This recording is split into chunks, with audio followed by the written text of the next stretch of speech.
క్రైస్తవ జీవితంలో ఈరోజు మనం మాట్లాడకపోతున్న ఈ అంశము చాలా అంటే చాలా ప్రాముఖ్యమైనది. ఎందుకు ఇంత ప్రాముఖ్యమైనది అని అంటే, ఇందులో కాసింత తేడా జరిగినా కానీ మన జీవితాలే తలకిందులైపోతాయి. మనము ఎంచుకున్న లక్ష్యానికే మనం చేరుకోలేం. ఈ భూమి మీద మన లక్ష్యం ఏంటి, మన గురి ఏంటంటే సాక్షాత్తు మన ప్రభు అయిన యేసుక్రీస్తు వారిని చేరుకోవడమే మన లక్ష్యము, మన గురి. మనం సాగుతున్న ఈ జర్నీలో, మనం లక్ష్యాన్ని పెట్టుకుని సాగుతున్న ఈ బ్రతుకులో మధ్య మధ్యలో కొన్ని వచ్చిపోతూ ఉంటాయి. ఇలా వచ్చిపోయే వాటి ద్వారా ఏమవుతుంటుందంటే, మన జీవిత కాలంలో కొంత విరక్తి భావం అన్నది చెందుతూ ఉంటాం. మధ్యలో మన ఆత్మీయ జీవితం పక్కదారి అన్నది పడుతూ ఉంటుంది. ఉదాహరణకు మీకు ఒక మంచి మాట చెప్తాను. మీరు ఒక గంట సేపు కూర్చొని లక్షణంగా వాక్యం వినాలి. ఈ గంట సేపు వాక్యం వినేటప్పుడు చాలా ఆసక్తిగా, శ్రద్ధగా సేవకును చూస్తూ వాక్యాన్ని ముందర పెట్టుకొని చాలా చక్కగా వింటున్నారు అనుకోండి. ఒక గంట తర్వాత ఇడిచిపెట్టకుండా పాస్టర్ గారు ఇంకాస్త ఒక గంట చెప్పాడు అనుకోండి, మధ్యలో ఏమవుతుంటుందో తెలుసా? మనలోకి ఒక విసుగు అన్నది ఆటోమేటిక్గా వచ్చిపోతూ ఉంటుంది. ఈ విసుగు ఎప్పుడైతే మనలోకి వచ్చిపోతుందో ఆ కొన్ని నిమిషాలు, అది 5 నిమిషాలు కావచ్చు, 10 నిమిషాలు కావచ్చు, ఒక్కోసారి అరగంట కావచ్చు, ఈ అరగంట మనం ఏం చేస్తామంటే వాక్యం మీద శ్రద్ధ నిలబెట్టాం. ఆ అరగంట ఏమవుతుంటే మన మనసు తప్పుదారులోకి వెళ్ళిపోతుంటుంది. అంటే దాని అర్థం ఏంటంటే, మనం ఏదైనా ఒక కార్యక్రమం మొదలుపెట్టి ఆ కార్యక్రమం ముగించేలోపు మధ్యలో ఏమైనా వచ్చిపోయామనుకోండి, ఆ వచ్చిపోయిన ఆ టైంలో ఏమవుతుందంటే మనం తప్పుదారి పడుతూ ఉంటాం. ఇది వాక్యం విషయంలో నేను ఎందుకు చెబుతున్నానంటే, మన బ్రతుకు కూడా ఇలాంటిదే. మన ఆత్మీయ జీవితం చక్కగా బాప్తిజం తీసుకున్నప్పటి నుంచి చక్కగా గమ్యం వైపు ప్రయాణం చేసేటప్పుడు మధ్యలో కొన్ని వచ్చిపోతుంటాయి. ఈ వచ్చిపోయే టైంలో ఏమవుతుందంటే మన జీవితం తప్పుదారి పడుతుంటుంది, మన జీవితం పక్కకు తొలగిపోతుంటుంది. సరే, తొలగిపోయిన తర్వాత మళ్ళీ గాడిలోకి వస్తే బాగుంటుంది. కానీ కొంతమంది జీవితాలు ఏమైపోతుంటాయి తెలుసా? వాగు సరిగా పారేటప్పుడు గాడి తప్పిపోయి పక్కన వారింది అనుకోండి, అది మళ్ళీ వస్తే బాగానే ఉంటుంది. కానీ కొన్ని జీవితాలు రావు. దారి తప్పిపోయిన జీవితాలు అలానే తమ గమ్యస్థానాన్ని చేరుకోకుండా ఎన్నో జీవితాలు ముగింపు దాయికి వెళ్ళిపోతుంటాయి. అలాంటి వాళ్ళ గురించి దేవుడు బైబిల్ గ్రంథంలో మనకు ప్రస్ఫుటంగా రాయించాడు. ఈరోజు 2 వ్యక్తుల గురించి ఆలోచన చేద్దాం. 2 వ్యక్తులనంటే అవి 2 జీవితాలు, అవి 2 దారులు, అవి 2 గమ్యాలు.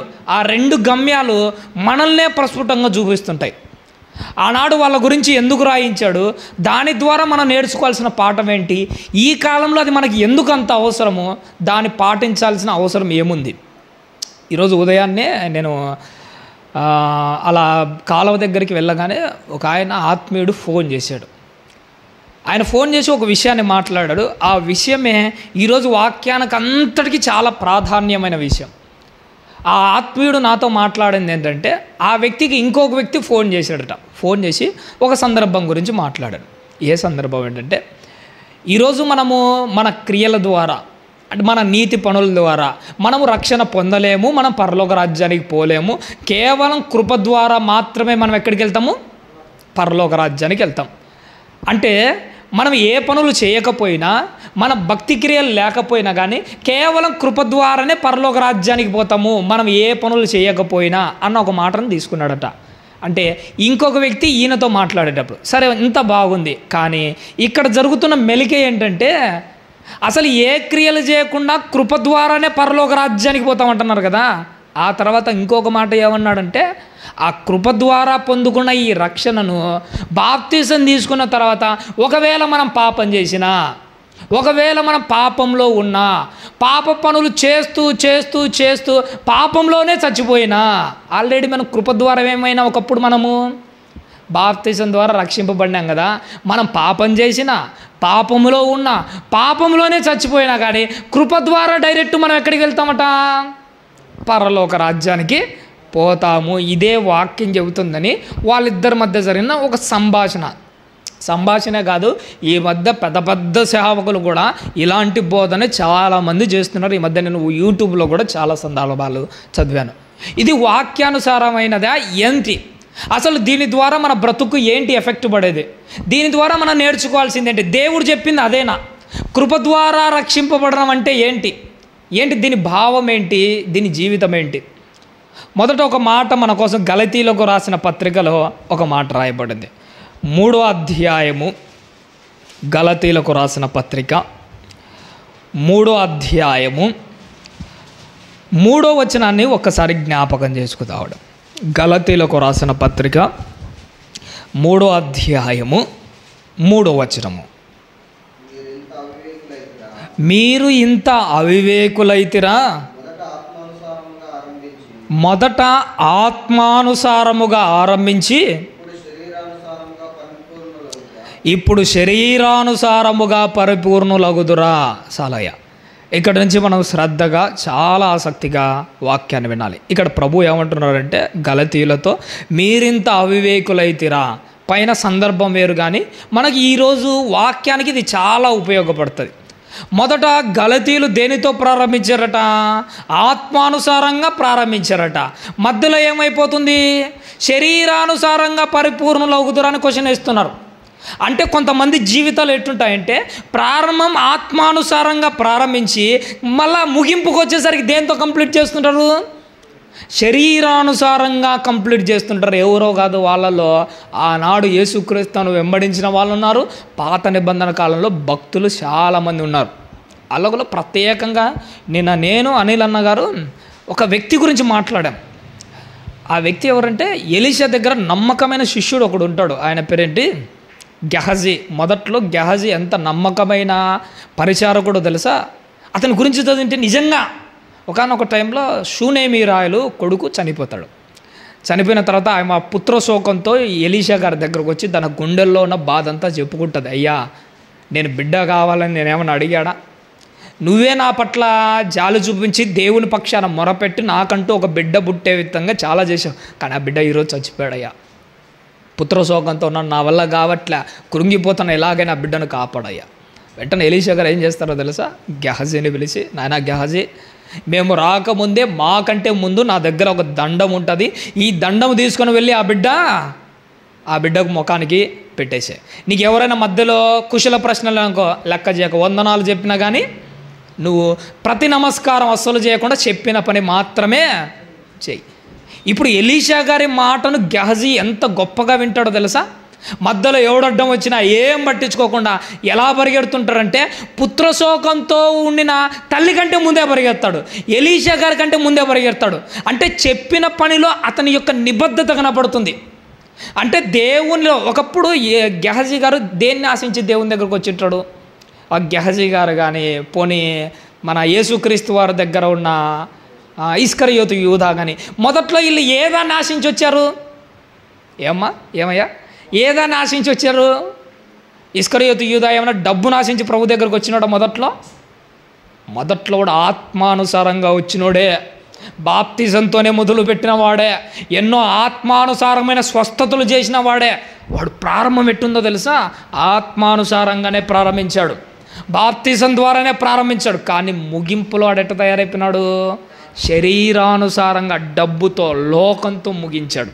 నీ జీవితంలో ఒకటి గుర్తుపెట్టుకోండి, బాప్తిసం ద్వారా మనం కూడా ఆత్మానుసారంగానే జర్నీని ప్రారంభిస్తాం. కానీ కాలం గడిచే కొద్దీ ఇస్కరియోతు ఎలాగైతే శరీరానుసారంగా తన జీవితాన్ని ముగించాడో మన జీవితాలు కూడా అట్నే ముగించబడుతుంటాయి.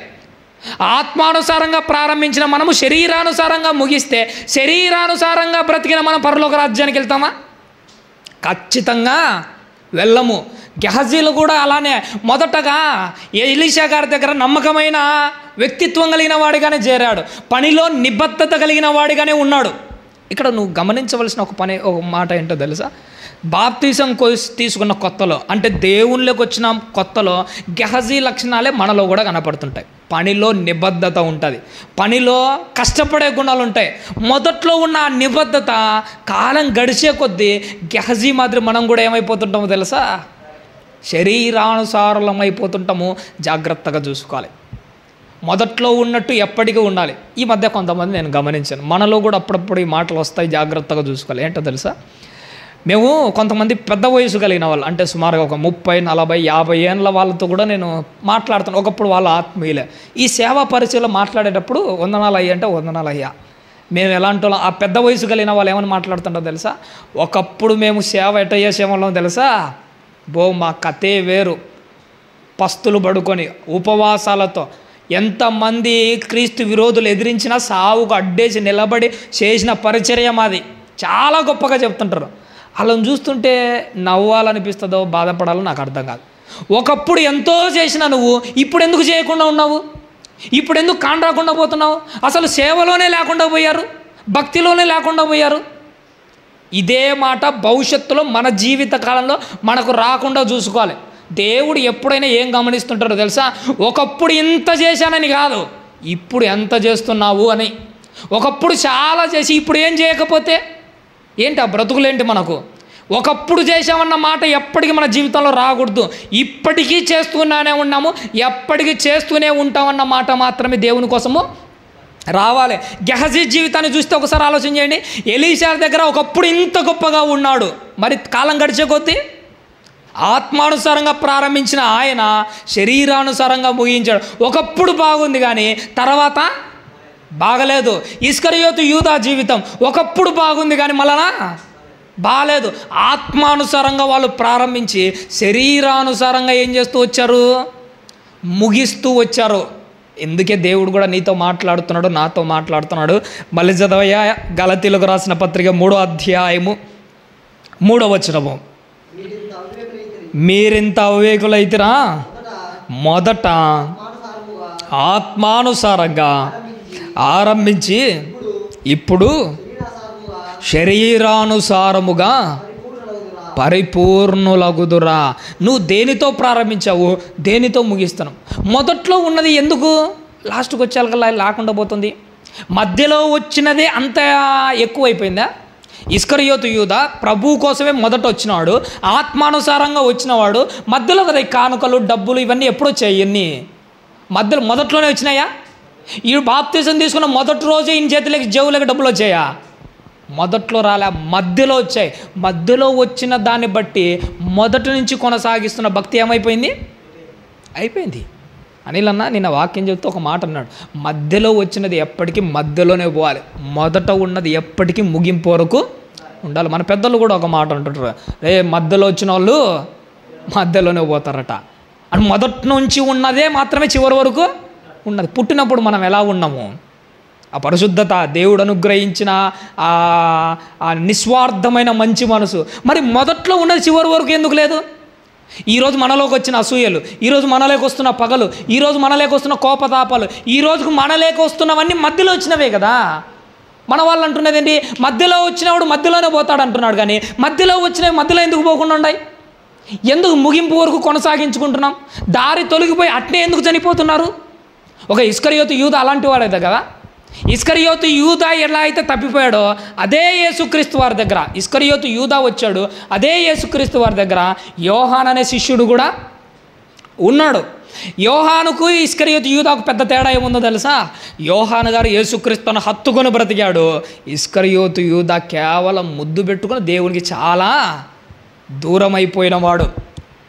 యోహాను గారు ఏం చేశారంటే ప్రభువును హత్తుకొని సమస్తమును ఈడ్చిపెట్టి ప్రభువును వెంబడించిన వాడు యోహాను గారు. అయితే ఇస్కరియోతు యూదా ప్రభువును అడ్డం పెట్టుకొని సంపాదించుకున్నవాడు ఇస్కరియోతు యూదా. ప్రభువును హత్తుకొని ఇక్కడ ప్రభువును హత్తుకొని ప్రభువును సంపాదించుకున్న యోహాను గారు ముగింపు వరకు సాగాడు. కానీ ప్రభువును ముద్దు పెట్టుకొని డబ్బును హత్తుకున్న ఇస్కరియోతు యూదా మాత్రం ముగింపు వరకు కొనసాగలేకపోయాడు. ఇక్కడ మనం కూడా గమనించవలసింది ఏంటంటే, మొదట నువ్వు ప్రభువునే పట్టుకున్నావు కాబట్టిగా యోహాను మాదిరి సమస్తమును విడిచిపెట్టి ఆయనను వెంబడించిన నువ్వు అంతం వరకు నువ్వు ఆయన కోసమే నిలబడాలి. భక్తులు, ఈ శిష్యులు అందరూ ఒక మాట అంటారు, మార్కు సువార్తలు అనుకుంటా. ఒక మాట చూడండి, సమస్తమును విడిచిపెట్టిన మాట ఉంటుంది. 10వ అధ్యాయము, మార్కు గారు రాసిన సువార్త 10వ అధ్యాయము 28వ వచనాన్ని ఒక్కసారి చూద్దామయ్యా. పేతురు, ఇదిగో మేము సమస్తమును విడిచిపెట్టి వాళ్ళు ఏం చేశారట? సమస్తమును ఇడిచిపెట్టి ఆయనను వెంబడించాడు. సమస్తమును ఇడిచిపెట్టి ఆయనను వెంబడించాడు. అందులో కిందకు మళ్ళీ ఇంటికి వెళ్ళినాక చదవండి. వాళ్ళు ఏమంటారు, అక్క చెల్లెలు, అన్నదమ్ములు, బంధువులు, రక్త సంబంధికులు, ఆస్తి పాస్తులు ఏమున్నా కానీ ప్రభు కోసం ఏం చేయాలట? సమస్తమును ఇడిచిపెట్టి ఆయనను వెంబడించాలి. ఇక్కడ నేను గమనించిన ఒక చిన్న పాయింట్ ఏంటో తెలుసా? దేవుణ్ణి ఎప్పుడైనా వెంబడించాలని ఫిక్స్ అయితే సమస్తమును ఇడిచిపెట్టి వెంబడించాల్సిందే. మళ్ళీ ఆ సమస్తము జోలికి వెళ్ళకుండా అక్కడ ఒక పెద్ద అడ్డుకట్ట వేసేయాలి. అపకపోవడానికి అవకాశమే లేకుండా చేసుకోవాలి. ఇలా చెప్తే మీకు అర్థం కాదేమో. ఒకానొక టైంలో ఏలియా గారి దగ్గర ఎలీషా అనే శిష్యుడు ఉంటాడు కదా. ఎలీషా అనే శిష్యును ఏలియా గారు ఎలా సెలెక్ట్ చేసుకుంటాడంటే, ప్రభువు చెప్తాడు, నీ తర్వాత ఎలీషాను అభిషేకం చేయి, నీ తర్వాత అతన్నే నేను ప్రవక్తగా నియమించుకుంటాను అంటాడు. వెంటనే ఈ ఏలియా గారు వెళ్ళి ఏం చేస్తాడంటే ఎలీషా గారిని పరిచర్యకు ఆహ్వానిస్తాడు. వెంటనే ఎలీషా గారు ఏం చేస్తాడో తెలుసా? అప్పట్లోనే సుమారుగా 12 ఎకరాల పొలమేమో ఉంటుంది. ఆ 12 ఎకరాలతో ఎద్దులతో ఏం చేస్తుంటాడు? దానిని సేద్యపరుస్తూ ఉంటాడు. ఎప్పుడైతే దేవుడు ఏలియా గారి ద్వారా ఎలీషా గారిని పరిచర్యకు పిలిచాడో వెంటనే ఒక మాట అంటాడు. ఏమంటున్నాడు? నా 12 ఎకరాల పొలాన్ని, తనకున్న ఆ ఎద్దులను ఏం చేస్తాడు? సమస్తమును ఇడిచిపెట్టి ఏలియా గారిని వెంబడిస్తాడు. పైగా ఏం చేస్తాడు? అయ్యా నాకు ఒక్క అవకాశం ఇయ్యి, నా ఇంటికి వెళ్ళి ఒక పెద్ద విందు చేసి మా వాళ్ళతో చెప్పుకొని వస్తా. ఆ విందులో ఏం చేస్తాడో తెలుసా? తనకున్న 2 ఎద్దులను వధించి గొప్ప విందు చేస్తాడు. విందు చేసి తాను తిన్నకాడికి, తన వాళ్ళందరూ తిన్నకాడికి తిని మిగిలిన మాంసం ఉంటుంది చూసినారా, దాన్ని ఏం చేస్తాడంటే ఊరిలో వాళ్ళకి అందరికీ ఏం చేస్తాడు? పంచి పెట్టేస్తాడు. అక్కడ మనం బాగా గమనించవలసింది ఏంటంటే, దేవుడు ఏలియా గారి ద్వారా ఎలీషా గారిని పరిచర్యకు పిలిస్తే ఎద్దులు ఏమైనా అడ్డం వస్తాయేమోనని, అంటే భవిష్యత్తులో మళ్ళీ ఎద్దులను చూసి కానీ ఆ పొలాన్ని చూసి దేవుని పరిచర్యని విడిచిపెట్టి మళ్ళీ అక్కడికి పోకూడదంటే అడ్డంగా ఉన్న ఎద్దులను కూడా ఏం చేయాలి? తీసేసుకోవాలి. ఎద్దులే లేకపోతే మళ్ళీ సేద్యం చేయాలన్న ఆలోచనే రాదు. దేవుని నమ్మి నేను పరిచర్యకి వెళ్ళాలంటే సమస్తము ఇంతటితోనే క్లోజ్. నీ జీవితకాలను గుర్తుపెట్టుకో. దేవుడు కూడా నిన్ను పరిచర్యకు, దేవుడు కూడా నిన్ను ఆత్మీయతలోకి, దేవుడు కూడా నిన్ను ఒక దానిలోకి పిలిచినప్పుడు మళ్ళీ దాని దగ్గరికి, అంటే లోకంలోకి పోకుండా అక్కడ ఒక పెద్ద గోడ కట్టేసుకోవాలి. మనకు ఆశ కలిగిన అటువైపు పోకుండా ఉండే ఒక బలమైన నిర్మాణం అన్నది ఉండాలి. ఎందుకంటే మనకు అప్పుడప్పుడు ఆ స్వభావాలు వస్తుంటాయి. కాసింత తేడా జరిగిందంటే అక్కడికి పోవాలనిపించుంటుంది. యేసుక్రీస్తు వారు చనిపోయాడు. చనిపోతే శిష్యులందరూ ఏం చేయాలి? ఇన్ని రోజులు పరిచర్యలో తిరిగిన వాళ్ళు. ఒక ఆయన ఏమని చెప్తాడు? ప్రభువే పోయిన తర్వాత ఇంకా పరిచర్య ఎందుకు, నాకు ఒకప్పుడు చేపలు పట్టేది బాగా వస్తుంది, నేను మళ్ళీ ఎక్కడికి వెళ్తాను? చేపలు పట్టలేదు. ఒకప్పుడు అది వద్దనుకునే కదా ప్రభు దగ్గరికి వచ్చాము. మళ్ళీ చూడు, ఒక స్వభావం ఏంటి? వద్దనుకొని వచ్చిన దాని మీదకి అప్పుడప్పుడు మనసు మల్లుతూ ఉంటుంది. గుర్తుపెట్టుకోవాలి. మన జీవితంలో కూడా బాప్తిసం ద్వారా కొన్ని వద్దనుకొని వచ్చింటాం. అవి మన ఆలోచనలు కానీ ఇంకోటి మన బలహీనతలు కానీ వచ్చిన తర్వాత అప్పుడప్పుడు మనసు అటువైపు వెళ్ళిపోతుంటుంది. ఒకవేళ అటువైపు ఓటేసి వెళ్ళిపోయావా, నువ్వు అట్నే వెళ్ళిపోతావు. ప్రభువు నిన్ను మళ్ళీ పిలుచుకొని రాకపోతే, ప్రభువే నిన్ను ఆకర్షించకపోతే నీ కథ ఇస్కరియోతు యూదా మాదిరే ముగిసిపోతుంది. కాబట్టి ప్రేమన దేవుని వారలారా, సమస్తమును ఈడ్చిపెట్టి ప్రభువును వెంబడిస్తే చచ్చేంత వరకు ప్రభుతోనే ఉంటాం. ఇందాక యోహాను గారి గురించి చెప్పాను కదా, సమస్తంను విడిచిపెట్టి ప్రభువును వెంబడించాడు కాబట్టిగానే శిలువ దగ్గరికి కూడా వెళ్ళి నిలబడ్డాడు. ఎందుకు? యేసుక్రీస్తు వారి తర్వాత చంపని నేను సమస్తమును విడిచిపెట్టి ఆ ప్రభువును వెంబడించాను కదా, ఈరోజు నా ప్రాణం పోయినా కానీ పర్లేదు కానీ అని ఎవరి దగ్గరకు వచ్చి నిలబడ్డాడు? యేసుక్రీస్తు వారి శిలువ దగ్గరకు వచ్చి నిలబడ్డాడు. సమస్తమును ఈడిచిపెట్టి వెంబడించిన యోహాను గారు శిలువ దగ్గరకు వచ్చి నిలబడ్డాడు. కానీ డబ్బును ఆశించిన ఇస్కరియోతు యూదా మాత్రం శిలువ దగ్గరికి రాలే. ఇక్కడ గమనించవలసింది ఏంటో తెలుసా? మనము సమస్తమును ఈడిచిపెట్టి ప్రభువును వెంబడించిన మనము ఎన్ని ఉన్నా ఎన్ని పోయినా ఏం జరిగినా కానీ చిట్ట చివరకు ప్రతిసారి ఎవరి దగ్గరికి వస్తూ ఉండాలి? మనము ప్రభువు కాళ్ళ దగ్గరికే వస్తూ ఉండాలి. ప్రభువు శిలువ దగ్గరకు వచ్చిన యోహాను గారు ఎక్కడ? ప్రభువు శిలువ దగ్గరికి రాక డబ్బును పట్టుకొని డబ్బుతో పారిపోయిన ఇస్కరియోతు యూదా ఎక్కడ? ఇస్కరియోతు యూదా జీవితం అలా అయిపోయింది ప్రేమ దేవుని వారు. అందుకే ఏమంటున్నాడు మార్కు గారు రాసిన సువార్తలో 10వ అధ్యాయము 28వ వచనము, పేతురు ఇదిగో మేము సమస్తమును విడిచిపెట్టి నిన్ను వెంబడించావయ్యా. అయ్యా మేము సమస్తమును విడిచిపెట్టి వెంబడించాం. అవసరమైతే నీకోసం మా అక్కా చెల్లెలను, అన్నాతమ్ములను, కుటుంబాలను అన్నిటిని ఏం చేస్తామట? విడిచిపెడతాం. నిజంగా మనం సిద్ధపడుతుంటామా సమస్తమును విడిచిపెట్టడానికి? అక్కా చెల్లెలను, అన్నదమ్ములను, బంధుమిత్రులను, రక్త సంబంధికులను. నిజంగా చెప్పాలంటే అవసరమైతే ప్రభువు కోసము విడిచిపెట్టడానికి సిద్ధంగా ఉండాలి. యాకోబు గారు, యోహాను గారు అన్నదమ్ములు, మనకందరికీ తెలుసు కదా. ఒకానొక టైంలో యాకోబు గారిని ఆ ఖడ్గముతో ఏం చేస్తుంటారో తెలుసా? తల నరుకుతూ ఉంటారు. కత్తి చేత ఖడ్గముతో తమ్ముని ప్రాణాలు, లేకపోతే అన్నదమ్ములే కదా వీళ్ళిద్దరు. ఒకవేళ యాకోబు గారి తల అలా నరుకుతూ ఉంటే సొంత సహోదరుడని యోహాను సిచ్యువేషన్ ఎట్టుండి ఉంటుంది? తట్టుకోగలిగింటాడా? ప్రభు కోసం ఏం చేశాడో తెలుసా? అన్నాదమ్ములను, అక్కా చెల్లెలను అందరినీ ఒకరోజు అవసరమైతే విడిచిపెట్టుకోవాలి. సందర్భం వచ్చినప్పుడు, సిచ్యువేషన్ వచ్చినప్పుడు అవసరమైతే కుటుంబాన్నైనా కానీ మనం విడిచిపెట్టే వెళ్ళాలి. సేవ అంటే ప్రతిరోజు ఉదయము మన బ్రహ్మయ్య గారు ఒక మంచి సాక్షి అని చెప్పాడు, చాలా సంతోషం అనిపించింది. భార్య నిండు గర్భిణి 9 నెలలు, స్వార్థ పరిచర్యాలంటే అవసరమైతే భార్యనైనా కానీ విడిచిపెట్టి రావాల్సిందే, కుటుంబానైనా విడిచిపెట్టాల్సిందే. అవసరం వస్తే, సందర్భం వచ్చిందా, సిచ్యువేషన్ వచ్చిందా, అన్నిటిని వదిలేయాల్సిందే. అన్నిటిని వదిలేస్తేనే ప్రభు మనసును గెలుచుకుంటాం. నువ్వు సిచ్యువేషన్ బట్టి అప్పుడే వదిలేయలేకపోతే. అందరూ లాజర్ గారి గురించి ఏమనుకుంటారో తెలుసా? లాజర్ గారు ఎవ్వరు లేని అనాథ అనుకుంటారు. నిజంగా ఎవ్వరు లేకుండా ఏ వ్యక్తి అయినా పుట్టగలడా? లాజర్ గారు ఎలాంటి వారో తెలుసా? అందరున్న అనాథ. అతని సిచ్యువేషన్ బట్టి, అతనుకున్న రోగాన్ని బట్టి, ఇంకొక దాన్ని బట్టో అందరూ వదిలేస్తే అనాథగా ధనవంతుని ఇంటి వాకిట పడి ఉన్నాడు. సిచ్యువేషన్ బట్టి, సందర్భాన్ని బట్టి అక్కా చెల్లెలైనా, అన్నదమ్ములైనా ఎవరినైనా వదిలేస్తాను, కానీ ప్రభువును మాత్రము వదిలేయనని ఒక లాజరు మాత్రం గట్టిగా పట్టుకున్నాను. అందరూ ఏమనుకుంటాడు? ధనవంతుని ఇంటి వాకిటిని గట్టిగా పట్టుకున్నారు అనుకుంటారు. కాదు, ధనవంతుని ఇంటి వాకిటి కంటే ప్రభువును గట్టిగా పట్టుకున్నాడు. ప్రభువును బట్టే లాజరు పరలోక రాజ్యానికి వారసుడయ్యాడు. అందరూ ఏమనుకుంటారంటే చాలాసార్లు లాజర్ గారి భక్తి జీవితం అక్కడ మెన్షన్ చేయబడకపోయేసరికి అందరూ ఏమనుకుంటారు? లాజర్ రోగి కాబట్టిగా, లాజర్కి ఎవరు లేరు కాబట్టిగా, లాజర్ ఒక పేదవాడు కాబట్టిగా, లాజరు ఏదో దయనీయమైన దుస్థితిలో ఉన్నాడు కాబట్టిగా కనికరించి ప్రభు పరదేశకు తీసుకొని పోయాడు అని అనుకుంటాడు. ఇవి మనుషుల యొక్క కొలమానాలు. కానీ దేవుని లెక్కలు ఎట్టుంటాయి తెలుసా? మనుషులను బట్టి లాజరు జీవితాన్ని వేరు చేసిన వాడు కాదు. లాజరు విశ్వాసుల జాబితాలకు చేర్చి పరదేశికి వెళ్ళాడంటే కుష్ఠరోగం వచ్చిందని పోయింటాడా? కురుపులు వచ్చాయని అక్కడికి పోయింటాడు అనుకుంటున్నారా? డబ్బు లేదని కాదు, బీదవాడని కాదు, ఎవడు పట్టించుకోలేదని కాదు, అనాథని కాదు, లాజరు పరదేశకు ఎంపిక చేయబడింది. దేవుడు వీటిని కాదు చూసింది, దేవుడు చూసే లెక్కలే వేరు. ఆయన ఏ లెక్కలు చూసి పంపించింటాడో తెలుసా? అన్నీ ఉన్న ప్రభువును హత్తుకొని ఉన్న భక్తి జీవితాన్ని చూసే లాజర్ని ఎంపిక చేసి ఉంటాడు.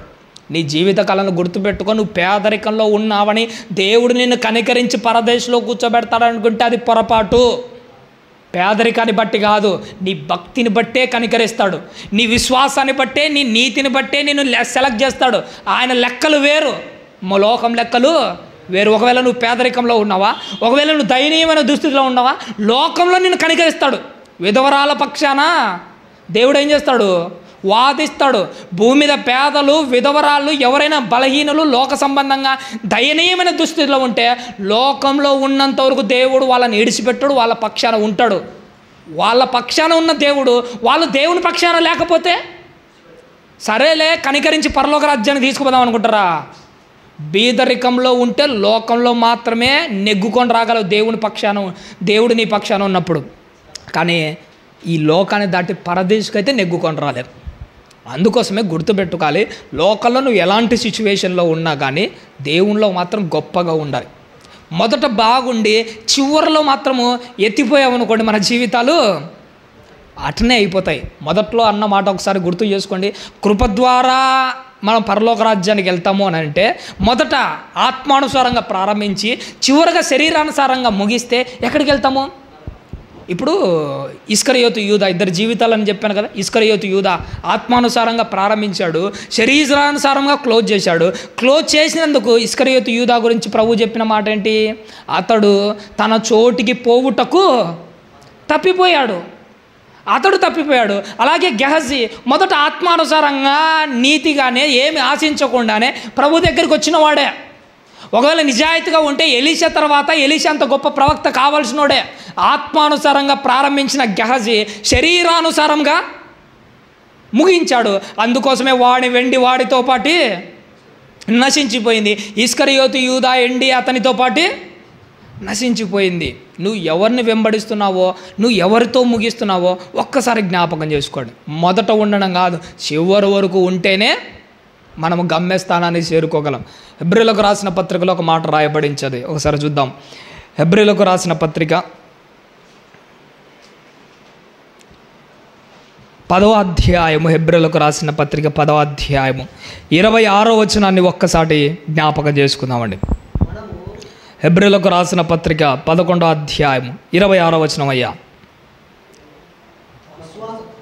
మనము సత్యము గూర్చి అనుభవ జ్ఞానము పొందిన తర్వాత బుద్ధిపూర్వకముగా పాపము చేసిన ఎడల పాపమునకు బలి ఇకను ఉండదు గాని న్యాయపు తీర్పునకు భయముతో ఎదురు చూచుటయు విరోధులను దహింపబోవు తీక్షణమైన అగ్నియు ఇకను ఉండును అంటున్నాడు. సూటిగానే మాట్లాడుతున్నాడు. ఆ వ్యక్తి అన్నాడు కదా, మొదట మనం బాప్తీసం తీసుకుని కృప ద్వారా కనికరించి తర్వాత పాపం చేసినా కానీ డైరెక్ట్ పరలోక రాజ్యానికే పోతామట. కానీ ప్రభు ఏమని చెప్తున్నాడు? సత్యము గూర్చిన అనుభవ జ్ఞానం పొందిన తర్వాత, అంటే నువ్వు బాప్తీసం తీసుకొని దేవునిలోకి వచ్చి దేవునిలో కొనసాగిన తర్వాత బుద్ధిపూర్వకంగా ఏం చేస్తుంటామట? కొందరు బుద్ధిపూర్వకంగా పాపం చేసిన తర్వాత సరేలే మీరు కృప ద్వారా కనికరించబడినాడు, డైరెక్ట్ వెళ్ళిపోయి పరలోక రాజ్యాలు కూర్చోండి అంటున్నాడా? లేదట. తీక్షణమైన అగ్ని తీర్పు ఇకను ఉండును. ఆ మొదటి మాట గమనించండి. మొదట్లో నువ్వు ప్రారంభించి తర్వాత మధ్యలోనే ఆగిపోతే, మధ్యలో పాపంతో క్లోజ్ చేస్తే కృప ద్వారా నువ్వు ఎక్కడ పరలోక రాజ్యానికి పోతావు? ఎక్కడ పోతాము? దేవుడు ఏమంటున్నాడు? బుద్ధిపూర్వకంగా పాపం చేస్తే ఇక పాపమునకు బలి ఇక ఉండదు. ఏముంటుందట? తీక్షణమైన అగ్నియు ఇక న్యాయపు తీర్పును నీ కోసం నా కోసము ఎదురు చూస్తున్నా. అంటే ఈ మధ్యకాలంలో నీకు ఏం జరగకూడదో తెలుసా? ఆత్మానుసారంగా ప్రారంభించిన మనము బుద్ధిపూర్వకంగా మళ్ళీ పాపం చేయడానికి అటువైపు పోకుండా జాగ్రత్తగా చూసుకోవాలి. ఎందుకంటే మన స్వభావాలు అంతే. చావడానికైనా సిద్ధపడతాము కానీ ఒక్కొక్కసారి పాపం చేయకుండా ఉండలేకపోతున్నారు. అంతే. ఇప్పుడు మందు తాగే వాళ్ళు సిగరెట్ వాడు తాగే దాని మీద రాసి పెట్టింటారు, నాయన మద్యపానం ఆరోగ్యానికి హానిహారము, దీనివల్ల క్యాన్సర్ వస్తుంది, చచ్చిపోతావు అని. ఆ పాపం చేయడం వల్ల, అంటే ఇది మందు, సిగరెట్లు, వ్యభిచారాలు. ఎంతమంది చెప్తున్నారు ఏ వ్యభిచారం చేస్తే ఎయిడ్స్ వచ్చి మీ జీవితాలు నాశనం అయిపోతారా? కళ్ళ ముందర ఇన్ని జీవితాలు చచ్చిపోయి నాశనం అయిపోతున్నాయని అర్థమైనా కానీ ప్రజలు ఏమైపోయారో తెలుసా? చావడానికైనా సిద్ధపడతారేమో కానీ పాపాన్ని వదిలేసుకోవడానికి అసలు సిద్ధపడట్లే. మందు తాగి లివర్ చెడిపోయి సావడానికైనా సిద్ధము, వ్యభిచారం చేసి ఎయిడ్స్ తెచ్చుకొని సావడానికైనా సిద్ధం. సావడానికైనా మేము రెడీ, కానీ పాపం వదిలేసుకోవడానికి రెడీగా లేం. ఇది మన జీవితాలు అయిపోతున్నాయి. ఇంత దారుణంగా ఉంటున్నాయి. ఇలాంటి దారుణమైన బ్రతుకులు బ్రతుకుతున్న మనము బుద్ధిపూర్వకంగా ఇలాంటి స్వభావం రాకుండా చూసుకోవాలి. ఎందుకంటే ఒక్కోసారి మనం ఉచ్చ స్థితికి వెళ్తుంటాం పాపం చేయడానికి. నేనే ఎప్పుడన్నా అంటుంటాను, పాపము ఈ లోకంలో మనకు దేనికైనా హద్దులు ఉంటాయి, కానీ పాపానికి హద్దులు లేకుండా ప్రవర్తిస్తుంటాం. ఇంతకుముందు నేను మాట అన్నాను, ఒకసారి తాటి చెట్టును గమనించండి. ఎప్పుడన్నా తాటి చెట్టు పెరుగుదలకైనా కానీ ఒక హద్దు ఉంటుంది, ఆ తర్వాత మనిషి పెరుగుదలకైనా ఒక హద్దు ఉంటుంది. వాటి పెరుగుదలకైనా హద్దు ఉంటుంది, కానీ మన పాప పెరుగుదలకు అసలు హద్దే లేదు. ఈ వయసు వరకే నేను పాపం చేస్తాను, తర్వాత చెయ్యను అన్న హద్దులు ఏమైనా ఉన్నాయా? పోనీ ఇన్ని రోజులే పాపం చేస్తాను, తర్వాత కాదులేండి అనే హద్దులు ఏమైనా ఉన్నాయా? అసలు మనుషులు పాపం చేయడానికి హద్దులు లేకుండా ప్రవర్తిస్తున్నారు. సముద్రపు నీటికైనా హద్దులు ఉన్నాయేమో కానీ మనకే హద్దులు లేకుండా ప్రవర్తిస్తున్నాం. సముద్రం అంతా నీళ్ళలో నిండినట్టు మన హృదయం అంతా దేంతో నిండిపోయిందో తెలుసా? పాపంతో నిండిపోయింది. ఎక్కడ చూసినా పాపమే. మనుషుల మనస్తత్వంలో ఈ అవయవం ఖాళీగా ఉంది అనుకుంటే లేదు. అణువున లోపల ఏం నింపుకున్నామో తెలుసా? విషం, పాపపు విషం. మన చూపులలో, మన ప్రవర్తనలో, మన క్యారెక్టర్లో ఎక్కడ చూసినా పాపం అనే విషంతో నిండింది. సముద్రం నీళ్ళతో నిండడం కాదు. అదేదో మనము ఒకప్పుడు ఒక మాట అంటారు పెద్దలు, రే నాయనా పాము కట్ట తలలో విషం ఉంటుందిరా, ఆ తేలుకు కొండిలో విషం ఉంటుందట, మనుషులకు నిలవెల్లా విషం. ఆ విషం ఏంటంటే పాపం అనే విషంతో నిండిపోయాం మనమే. కానీ ఒక మాట చెప్పుకుంటారండి, మనలో ఉన్న విషయం ఎదుటి వాళ్ళని చంపడం పక్కన పెడితే మనలో ఉన్న విషం మనల్నే చంపేస్తుంది. అందుకే దేవుడు ఏమంటారంటే, అయ్యా నేను సమస్తమును విడిచిపెట్టి మిమ్మల్ని వెంబడిస్తున్నావు అన్నారు కదా వాళ్ళు. దేవుడు అనే మాట ఏంటో తెలుసా? నాయన నువ్వు అక్కా చెల్లెలను అన్నదమ్ములను బంధుమిత్రులను తర్వాత అందరిని విడిచిపెట్టి మళ్ళీ వెంబడించదు, కానీ సమస్తమును విడిచిపెట్టి నన్ను వెంబడించడం అంటే అర్థం ఏంటో తెలుసా? సమస్తమును విడిచిపెట్టి వెంబడించామంటే మొదట అన్నా చెల్లెలు అక్కా తమ్ములని కాదు, వాళ్ళని తర్వాతనే విడిచిపెట్టచ్చు. ముందు నీ బలహీనతను విడిచిపెట్టి వెంబడించు, నీ పాపాలను విడిచిపెట్టి వెంబడించు, నీలో ఉన్న లోపాలను విడిచిపెట్టి వెంబడిస్తాయి. ఇది కదా సమస్తమును విడిచిపెట్టి వెంబడించడం అంటే. నీ డబ్బు ప్రభు దగ్గరకు వచ్చి ఆటోమేటిక్గా విడిచిపెడతాం. జక్కయ్యకి ఎవరన్నా చెప్పాడా? ప్రభు ఆ జక్కయ్య ఇంట్లోకి రాగానే జక్కయ్య నీ ఆస్తిలో సగభాగం ఇచ్చేయి, నువ్వు ఎవరి దగ్గర అయితే మోసం చేసావు 4 రెట్లు ఇచ్చేయని ప్రభు చెప్పాడా? ఆటోమేటిక్గా నువ్వు తర్వాత విడిచిపెడతావు అవి. దేవుణ్ణి వెంబడించాలంటే మొదట నువ్వు విడిచిపెట్టుకోవాల్సింది ఏంటో తెలుసా?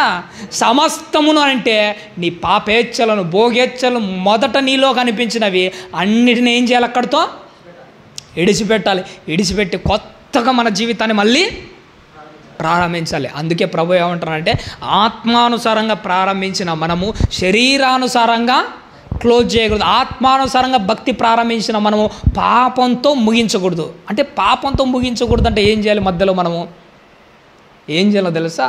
పాపం అంటుకోకుండా ఒక ఆత్మీయమైన రక్షణ వలయాన్ని ఏర్పాటు చేసుకోవాలి. నేనే ఇంతకుముందు ఒక మాట అన్నాను, ఎప్పుడైనా కానీ బైబిల్లో ఒక మాట ఉంటుంది, ఎడతెగక ఏం చేయాలట? మనము ప్రార్థన చేయాలి. ఆ సందర్భం చదివినప్పుడు నేను మన బ్రహ్మయ్య గారి చర్చిలో కూడా దీని గురించి మాట్లాడాను. చాలా మంచి ఆత్మీయమైన గొప్ప ఒక రక్షణ వలయం. యోబు గారి ఇంటి చుట్టూ దేవుడు ఒక రక్షణ వలయాన్ని ఏర్పాటు చేసినాడు. చూసినాడా? కంచెను ఏర్పాటు చేసిన అపవాది ముట్టడానికి కూడా భయపడింది.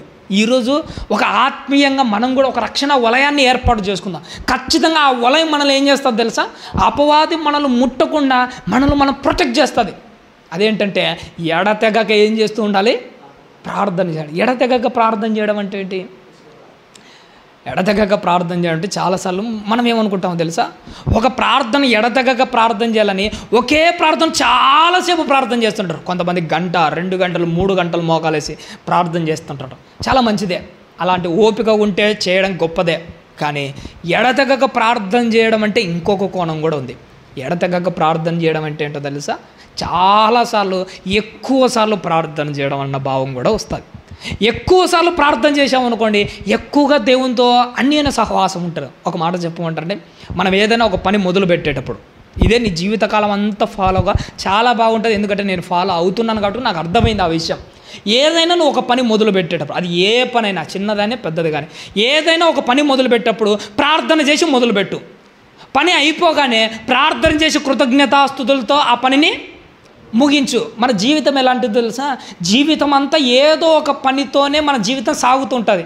ఇన్ని పనులలో ప్రార్థనతో పని ప్రారంభించి ప్రార్థనతో పని ముగించామనుకో, ఈ పని మధ్యలో మనం ఏం చేయమో తెలుసా?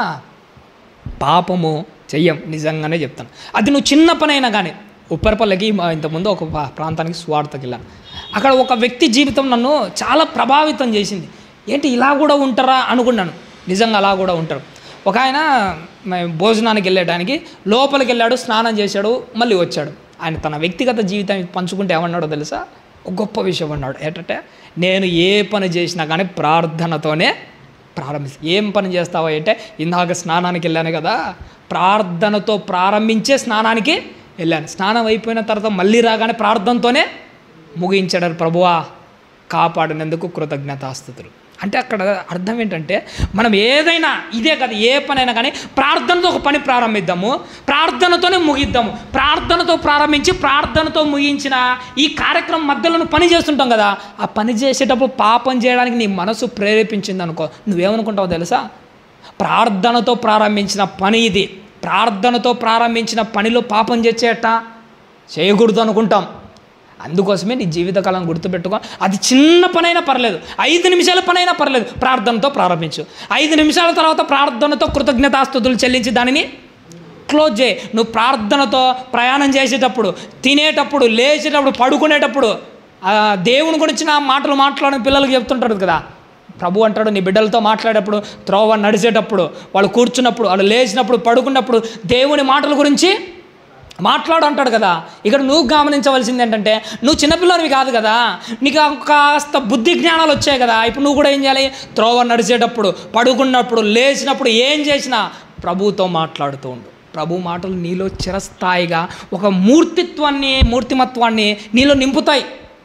అదే పని ప్రారంభించడం ప్రార్థనతో ప్రారంభించు, పని అయిపోయిన తర్వాత కృతజ్ఞతాస్తుతులు చెల్లించి ఆ పనిని ముగించు. ఇలా చేయడం వల్ల మనం ఏమవుతామంటే, మన చుట్టూ ఒక రక్షణ వలయాన్ని ఏర్పాటు చేసుకుంటాం. ఇజ్రాయేలు దేశం చుట్టూ కాదు రక్షణ వలయం ఏర్పాటు కాదు, దేశాల చుట్టూ కాదు. ఇప్పుడు చాలా ఇంపార్టెంట్ ఏంటో తెలుసా? మన భక్తి చుట్టూ వలయాలు ఏర్పాటు చేసుకోవాలి. ఎందుకంటే అపవాది చిన్న అవకాశం దొరికితే ప్రయత్నం చేస్తుంది అది. అందుకోసమే ప్రార్థనతో ఒక పెద్ద కంచె, ఆ కంచెను నువ్వు ఏర్పాటు చేసుకోవాలి. ఆ కంచె నిన్ను నన్ను రక్షించేదిగా ఉండాలి, నిన్ను నన్ను కాపాడేదే ఉండాలి. కాబట్టి ప్రియమైన దేవుని వారలారా, మనము ఆత్మానుసారంగా ప్రారంభించి శరీరానుసారంగా ముగించకూడదంటే, ఈ మధ్య మన జర్నీ ఉంటుంది చూసినారా, మన జీవితము గెహజీ జీవితం మాదిరి కాకూడదు. మన జీవితము